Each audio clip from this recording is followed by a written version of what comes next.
Hi.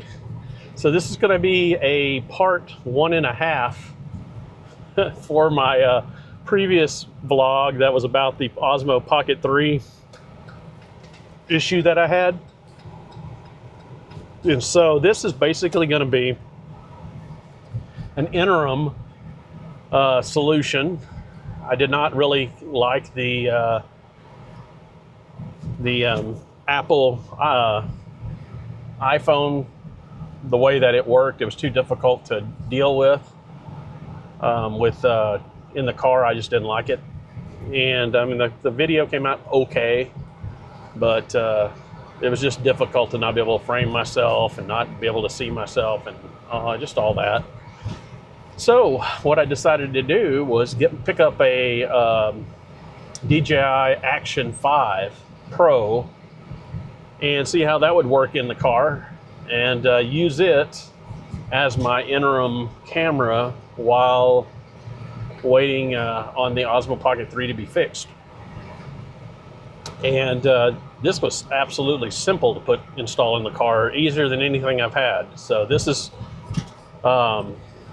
looks promising so far. I'll have to see how the video looks, but I know it's a little bit wider, and my arms are going to look super long. So I may have to adjust where I actually place the camera. But so far, I like what's going on here. And in conjunction with this, instead of using my Boya mic that I typically use with everything, especially in the car whenever I have the air conditioner on, I'm using the DJI Mic 2. It pairs up with the camera perfectly, so I figured I would just use it and see how it does. My air conditioning is on full blast, like it always is. So I'll kind of get to see what the difference is there. And the other thing is what's the difference between the Boya mic in noise reduction mode versus having this DJI mic, just to hear the difference. And then also I use well, what the heck is the name of the DaVinci? Thank you. Gosh, my brain's not working this morning. Just watched the Cowboys play the New York Jets, so my brain's on football. But anyway, I was going to see how well the the DaVinci Resolve voice isolation mode. I've used that in the past, but I haven't really compared it alongside just straight audio from the Boya. So I want to see if this would actually be something that would be accessible or acceptable in its place, since it's such an easy way to pair up and use with this particular camera. Now, I don't know that I'm going to keep this Action 5 Pro. I picked it up thinking that I needed an action camera. I haven't had anything like in this form factor since the GoPro Hero 2, if you can believe it.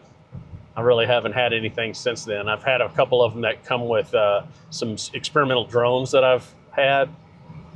Some like Chinese knockoffs, which I know all of these are Chinese, but some knockoffs that weren't very good. But I don't count those. So this is the first real one that I've had since then. And I hear that there's going to be an Action 6 come out possibly this month. So if it comes out before my return window ends, I'll probably return this and get the 6, just because I need something to test with, and it certainly won't be worse than the 5. And from the specs I read, it sounds like the 6 could be really cool. It almost sounds like it's using the Osmo Pocket 3 sensor. It's 1-inch sensor. And if that's the case, then and it works as well as the Action 5 and all others, all other modes and everything, the low light should improve quite a bit, and that would be a real winner. So I may end up doing that. But I just wanted to see how this was going to work out. So I'm going to keep talking about just random stuff. I may just cut it all out and end it right here. And if I do that, then I had nothing interesting to talk about. I am having to get used to this aspect ratio. I have it on standard. I believe I've got it on standard. What does this say? Yeah, I've got it on rock steady and standard 4K 30. And it's a little bit, the aspect ratio, I'm a little bit too far back, and my arms look like they're about 3 feet, well, 3 feet longer than they should be. At least according to what this front screen is showing me. This is the first time I've used it, so I take that back. This is the second time. When I got this yesterday, and I took it out in the backyard and wandered around for a few minutes and came right back in. So I just looked at it, the footage, and it looked good, but this is the first time I've actually used it in a scenario I actually planned on posting. So I've got some mixed lighting today. Partly cloudy skies, sun's kind of coming in and out. So it's kind of harsh in some spots and flat in others. So this will be good to be able to see how the footage comes out and how well it deals in dynamic range wise. And I hear this one's supposed to be pretty good with dynamic range if you shoot in log. So that's what I forgot to tell you. I am shooting in the D-Log format. All the demos that I saw showed the standard mode on this Action 5 came out looking actually from what I saw, it looked way too HDR to me, and the colors were kind of pastel like, and it just didn't have as good of a look as even the Action 4. The Action 4 normal mode looked quite good. I thought the 10-bit Action 4 standard normal profile looked actually really good. I liked it, and I really considered getting it. But since I heard the 6 was going to come out, I was thinking more like, I'm just going to give the 5 a shot, because everything I saw out of the 5, as long as you use D-Log and just use the standard LUT to go with it, it looked as good as the 4. It's just that you couldn't use standard mode. So we are going to give it a shot and see how it looks. You guys can tell me. I realize there's no shallow depth of field. That's the big difference between the Pocket and this one, in my mind. And the Pocket 3 didn't have all that shallow depth of field, but it was at least, it gave some semblance of it. This is going to be completely clear all the way back, so you'll be able to see all the junk in my back seat, and my head won't be isolated.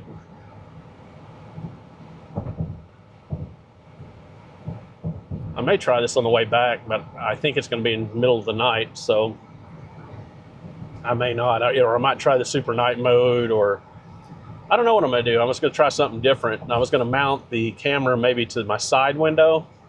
That way I could actually put it a little closer to my face so I didn't look so elongated or so far back. But I don't know if that would help, or if that would just make my head look big and wide and distorted. So, and I know a lot of people do vlog with these where they just hold it out in front of them. And I would say if I was holding it out in front of me, I might be a foot closer than it currently is. This is mounted on the front windshield, just above where my inspection sticker is and everything. So it's probably, I don't know, 8 to 12 inches further than my hand would be from my face. So now we're into some flat lighting. Sun's behind the clouds, and the sun's back out. That was short-lived. I guess one good thing about the infinity focus on this is that you don't have to worry about accidentally being out of focus. I know it doesn't have the closest near focus, so I know you got to be at least basically a foot away, or a little more than a foot away, in order for anything. Otherwise, I think the near focus is 12 to, I think it was 12 or 16 inches. So that's like that close, and that would be fine.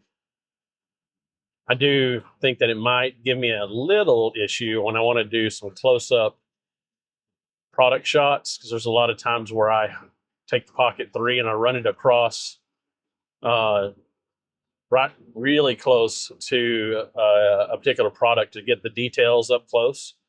And it does a pretty good job there. It also has kind of a minimum focus length of, I don't know what it is, but it's closer than this. But I have a macro attachment that I can put on the Pocket 3, and it lets me get really close, like almost too close. So whenever I want to get a really up close detail, I can always slap that filter on there. I guess it's not really a filter, it's more of a lens, but it's pretty cool.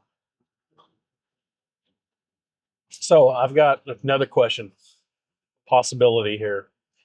So I get mixed reviews on the difference between the Insta360 not action, what do they call it? I can't remember what they call it.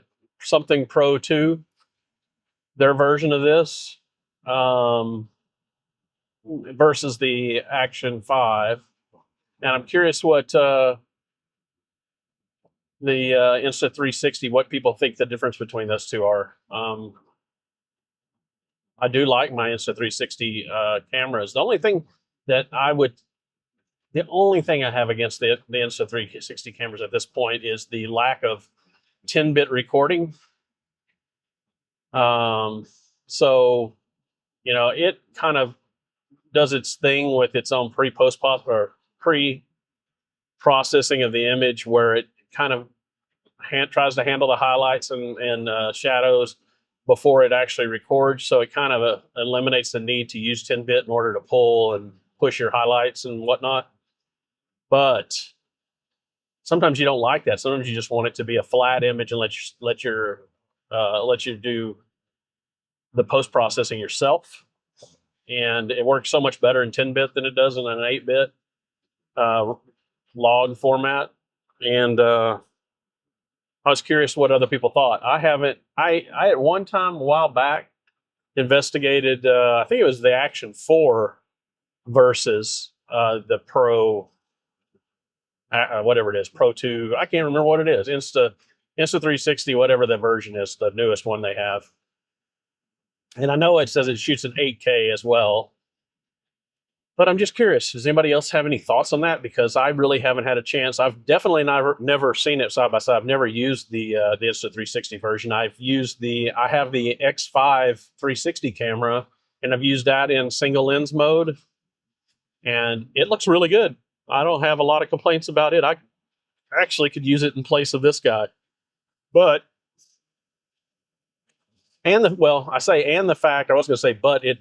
it's not quite as robust, I would say, as these type of action cameras, and you got to worry about breaking the glass. And I know you can replace it, and that's a huge win on the Insta360 side of things. That's why I didn't get. Well, originally the DJI version of the 360 camera wasn't out, so that was the real reason I didn't get the DJI version. But then when it came time to choose between this camera I'm using right now, the Action 5, and the Osmo 360, I almost picked that up instead. But I have read so many reports of the lenses being extremely scratch prone, and while I don't really shoot in the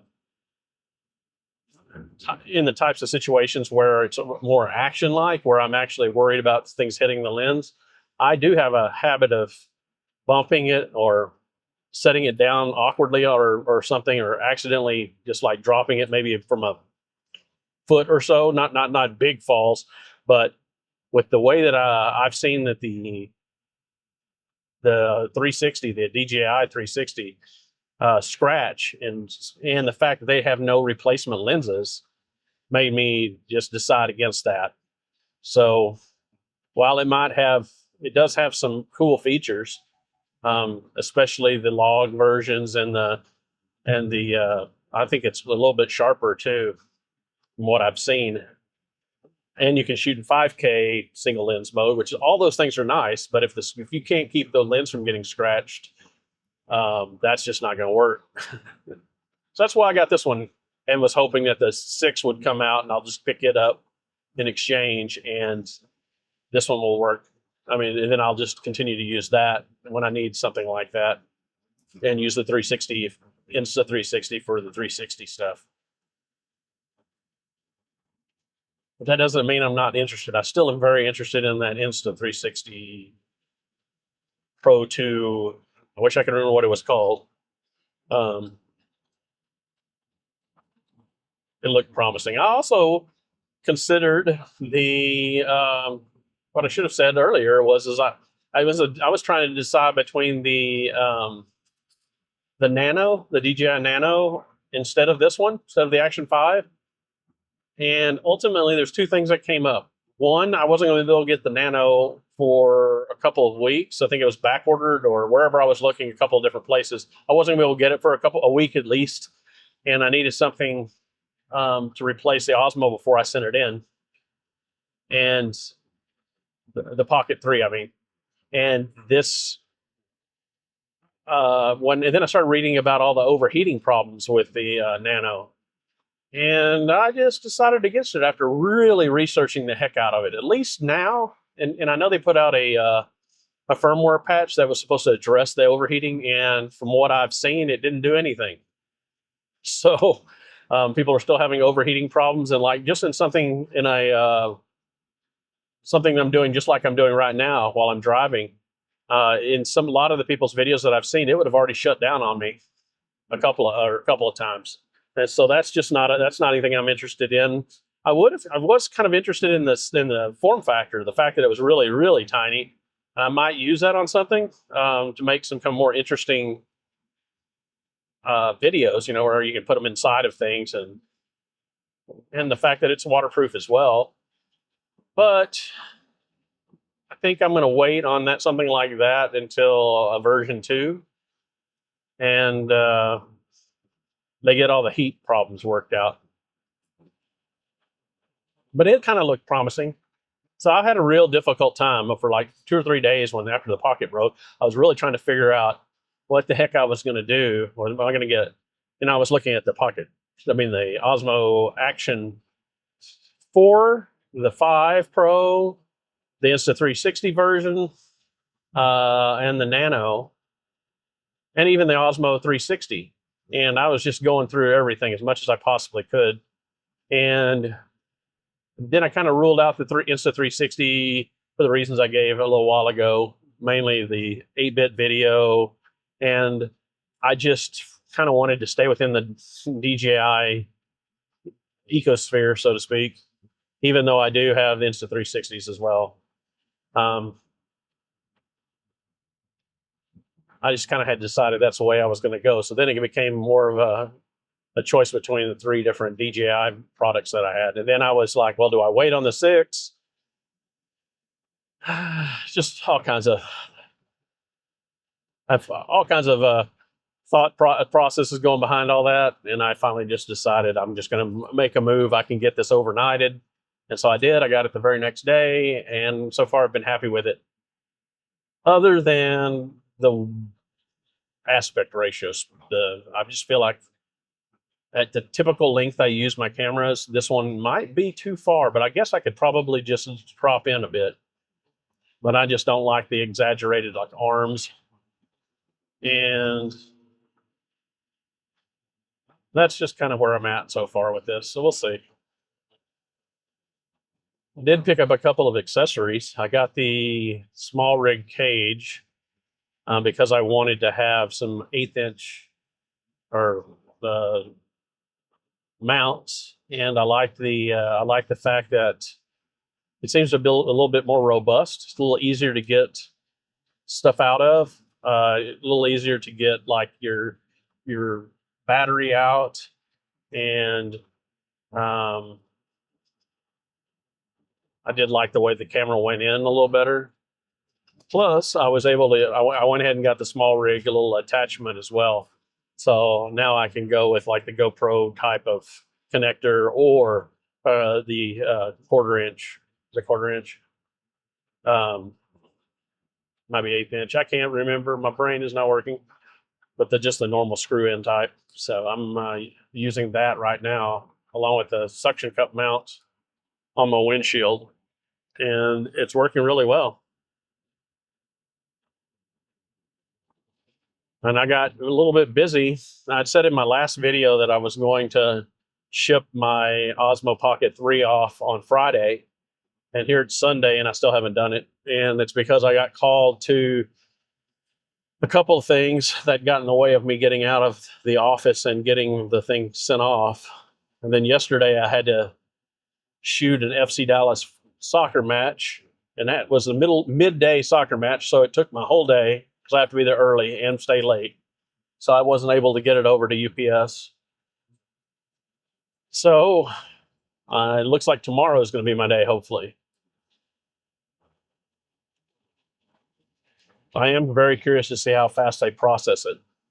And I'm hoping that they don't keep it and try to fix it. I'm hoping that because there really actually was one more problem that I had with the Pocket 3 that I don't really talk about because I don't see it as a big problem. But, when you turn it on and turn it off, it spins and gets back into its original position and locks itself. The gimbal does. Mine doesn't do that. Mine sticks. And so it won't, if I have it shut completely and I turn it on, it'll just sit there. It won't break out of the little indentions or whatever it has that locks it in place. And then so I have to physically turn it and then turn the camera too. Turn the camera and the arm, just kind of break it loose and then turn it on, and then everything's fine. And the same thing when I shut it down. When I shut it down, it spins like it's going to reconnect itself. But it doesn't. It doesn't go all the way into place. So it's just still kind of like ajar a little bit, and the lens is still turned a little bit. So I just have to click, and then it's fine. That never really bothered me too much. I guess I could have sent it in for that problem.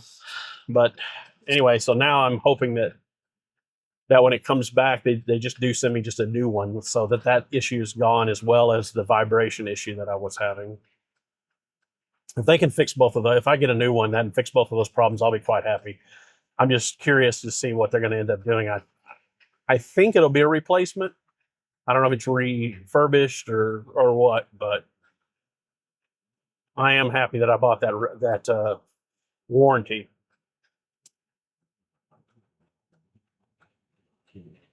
From what I understand, it's probably going to be a 2-week turnaround or so from the time I send it in till the time I get my new one.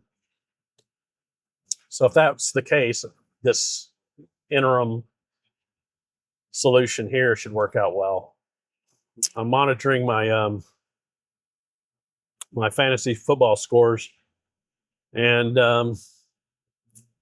I'm up by like 50 points, but everybody's played but one. And I'm predicted to lose now, which is kind of strange. Which, to be honest with you, wouldn't be unusual since I'm 0-4. First time I've ever been 0-4 in any fantasy league I've ever played in. I do like the fact that it's a little longer this season, so I might still have a chance if I can turn it around this week. If I don't and I go 0-5, I hope I don't end up just like giving up. I try not to do that sort of thing. I did do that in fantasy basketball. It's too much to keep up with. I'm not that hardcore because I don't care for the NBA as much anymore for a variety of reasons. And so I don't pay attention enough to it. So I didn't play it. I'm not going to play it this year again. If anybody can guess where I'm going, leave me a comment. It shouldn't be a surprise. So I wonder how this is going to look if I crop it in a bit. I normally don't like to crop my 4K footage. I like it to be framed the way I like it to be framed. And since I can't zoom in and the aspect ratio is so wide, or the field of view, it's not the aspect ratio. The ratio is the same. I don't know why I keep saying that. The field of view is so wide If I crop in, I guess it'll probably be okay. I'm curious. And then I'm shooting at 16:9, and I know a lot of people say you should shoot 4:3. That way it gives you a little more leeway up and down since it's almost a square. I might try that, and I'm not sure. I have to think about that, whether that would be something that would naturally cause it to be cropped a bit, or is it still the same width? I gotta think about that. Something to try. Maybe I'll do that on the way back. All right, I'm here and I'm going to say goodbye for now. Stay tuned for the part 2 instead of the 1.5 here once I receive the Pocket 3 back. And maybe I'll do something before then. We'll see. Thanks. Bye.